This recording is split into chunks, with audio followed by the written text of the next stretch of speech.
Hello there, welcome to my channel. My name is Doug and I'm back with another Pen Resurrection Sunday video, or Pen Resurrection Sunday mini video, or mini Pen Resurrection Sunday, what have you. I have a tiny pen here from the 1920s. It's made of black hard rubber, Ebonite, and it has a ring top, and it's a lever filler. It was designed probably for a lady to hang around her neck or off her necklace. And it's very small. It's 9 centimeters long and about 3 3/4 inches in length. This pen is on loan from my friend Murray, and I find it a really interesting curiosity. He showed it to me the last time I visited him, and I thought, I wonder if I could get this pen working again. I've got the section partway out here already, but there's the nib. Tiny thing. It's a typical warranted 14 karat gold nib, a teardrop shaped breather hole, and a stub broad italic oblique kind of nib with a puncture in the top of it. So I'm not sure what we can do with this. We'll give it a test right. I was able to, without any heat, pull the section out, and you can see there's remnants of sack all around there.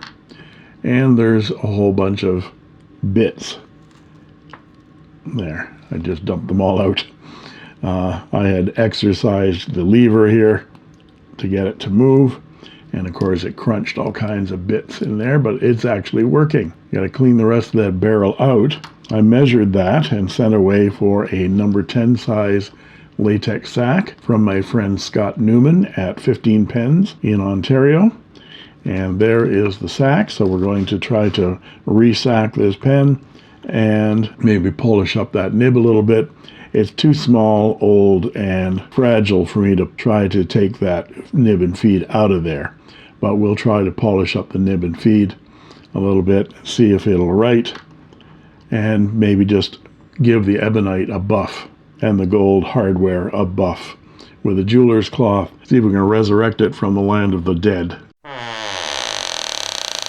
Right now, first off, we'll get out my inspection camera, which is just narrow enough to go down that barrel, and we'll take a look and see how that lever is working. Well, that camera really shows that that lever is in excellent shape for being from the 1920s. This is my guess, 1920s anyway, but so we don't need to do any repairs to that pressure bar at all. We just need to resack the pen. So I'm going to scrape the remnants of that latex sack off of there and then let this soak for a couple of minutes in my pen flush.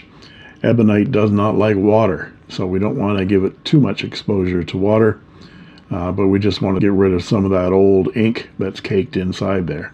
So I fitted the section back into the barrel slightly, not all the way, just so that I can get a little grip on this tiny little pen to do a dip test. The nib came up a little bit cleaner in the ultrasonic bath, and I've rinsed it clean. And let's get a close-up of that nib. See that it's a little bit wonky, a little bit bent down on that one tine. Good thing it's a stub though. It looks like it's been whacked. It's got a divot right on the top there. Get a nice close-up of that warranted 14 karat gold plate. It says gold plate. I didn't notice that before. Well, so this is steel. Okay, that changes things. I will not be trying to polish this nib because any of that gold that's still remaining, you can see some of the steel coming through already, will be lost because it's only gold plated. Let's test it anyway and see whether it writes. Unknown brand. I don't even want to post it because the cap doesn't want to post on the end of that Ebonite barrel. Let's call it a lever filler. So it is exhibiting some stub characteristics, and it is very rough. It's not scratchy, very dry, and there's no flex on that nib at all, no bend. But I bet I could straighten that out a little bit more. It will write a little bit better, but it's actually writing. Let's say this pen is 105 years old, something like that. We'll see whether it will take a new sack and actually fill and write. And there's the section all cleaned up. The old desiccated sack is off, and the barrel is clean. I'm going to go down that barrel with a test tube cleaning brush just to brush out any old debris. But as we saw from the inspection camera, that lever is in really good shape. It's not corroded at all and functions correctly. Okay, so let's take this sack, number 10 size. So we'll put it inside the barrel, pinch it at that point. I'm going to trim it right there first, just like that. Make sure that's the right length. And it's sitting a little bit proud. The section comes to there, so the top of the sack should come to there, which is about like that. This isn't rocket science. Measure with a micrometer, mark with chalk, and cut with an axe. Let's see whether we can get this in here. Yeah, that's what she said. It squeaks when you bang it. That's what she said. And there we go. That should go right up snug to there like that. I want to make sure it doesn't crimp inside. I think I might just trim off a little bit more, just to make sure it floats at the back there. Get in there, you little sucker. There we go. And of course we'll tack this up to make sure it slides nicely inside that tiny barrel. So I'm expecting that to come to there. Yeah, that's going to be good. It'll only take a tiny, tiny amount of ink. It'll be interesting to find out how much. So we'll dredge this in some talc. There we go. And get out our shellac pen from the inky nib. And I'm not going to use my sack spreader on this. It's so tiny. I doubt if it would even fit in. So let's put this.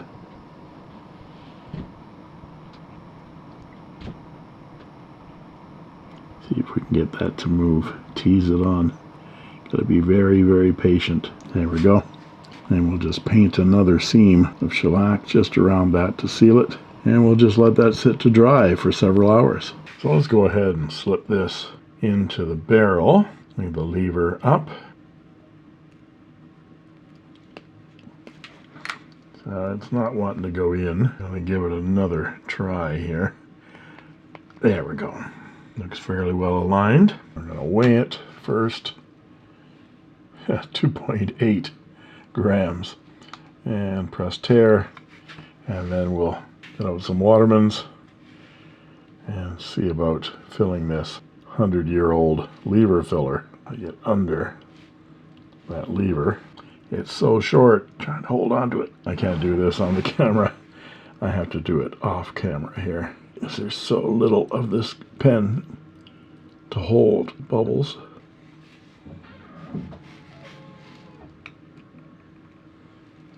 Oh, 0.25 milliliters of ink. And we get out the paper again and give it another try. I'm going to call this 1920s pendant lever filler in Ebonite with a, well, what size nib would this be? What's your guess? In order to figure out what size a nib is, you measure it in width across the base of the feed. 3.6. So this is a size 3.5 size nib. There we go. It's very scratchy. I might try to adjust that a little bit, but I don't think anybody's going to be writing with this. It was just interesting to find a sack for it and fill it up and see whether it writes. I'm going to adjust it a little bit, make it a little bit wetter. Those tines need to come apart a little bit, and that one tine needs to be pressed up slightly. So I've bent and cajoled and adjusted that nib as much as I can. There's a lot of tipping material missing. You can see part of that tip is missing because of that punched hole. But I've got it to the point where it's actually writing with a stub character. It's really hard to control because it is so small. It barely fits in your hand. So I don't know how anybody wrote with this pen. But it does take up ink, and it does put ink on the page. So now let's see if we can buff up that body a little bit with a polishing cloth. That's just Ebonite, and Ebonite shines up nicely when you put a jeweler's polishing cloth on it. So I'm going to polish the barrel and the cap separately, because I don't want to put any pressure on that joint between the two. It's the threads are kind of sloppy with the ebonite shrinking over the years. So we're just going to take a jeweler's polishing cloth and we're going to give that ebonite a good rub. There we go. It's still got all those chatter marks where the cap was posted on it. It doesn't post any longer. There's a lot of rings there. You can see how shiny that is compared to the dull side. There. Let's try the cap. I'm just going to put an aluminum pellet pusher inside that cap just to support it so that I don't crush the ebonite.